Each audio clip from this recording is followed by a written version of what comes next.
Sa likod ng bawat produkto at serbisyong ating tinatangkilik, may isang tao po na nangarap, nagsikap at hindi sumuko. Kaya today, let's get to know the inspiring journey of a business owner who turned challenges into opportunities to reality. Panoorin natin yan, dito tayo.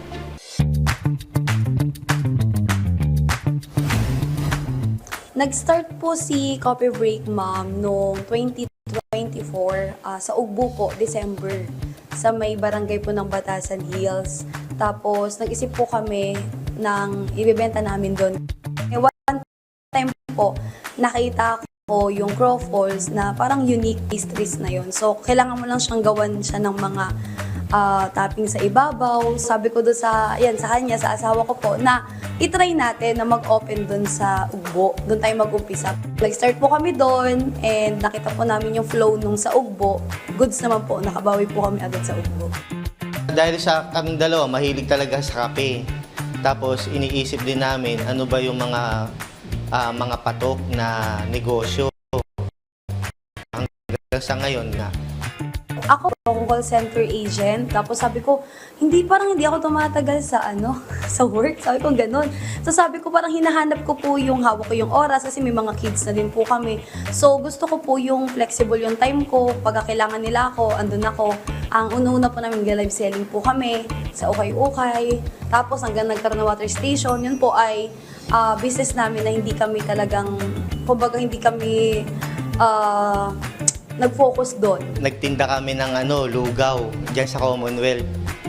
Ayan, nagsimula diyan kami. Tapos hindi namin na-survive. Marami na kaming pinagdaan ng negosyo na hindi siguro yun lang yung nagbigay sa amin ng mga karagdagang kaalaman para dito sa negosyong to, dito namin mapagbuti. Hindi po namin nakalain from Ugbo. Pastries lang kami doon. Wala kaming coffee prop, wala po kaming ganun. So, hindi po namin nakalain na makakarating din kami sa ganitong estado ng negosyo. So, bagamat meron pong mga trial, talagang hindi naman mawawala yung mga pagsubok nga, lalo na pag-handle ng tao. Sobrang hirap po sa part namin yung sa tao. Minsan nagkakasakit sila, so kailangan mo yung And ang pinaka-mahirap din kasi siya nga po, work din po. Kumbaga, andun yung suporta niya na natutulong po siya, di ba po, sa akin. Pero nandun po ang hirap po pala pagka magpo-full time ka na talaga sa negosyo mo. Kasi sa'yo nakasalalay yung talagang, kumbaga, prod ng ng business mo. Nabago po yung buhay namin. Kahit paano nakakapag-savings na po, hindi tulad dati. Talagang nakakapagtabi para sa future ng mga bata. Sa akin, mas magaan bilang provider. Kasi meron talagang bukod sa meron akong trabaho, hindi ako parang nangangambang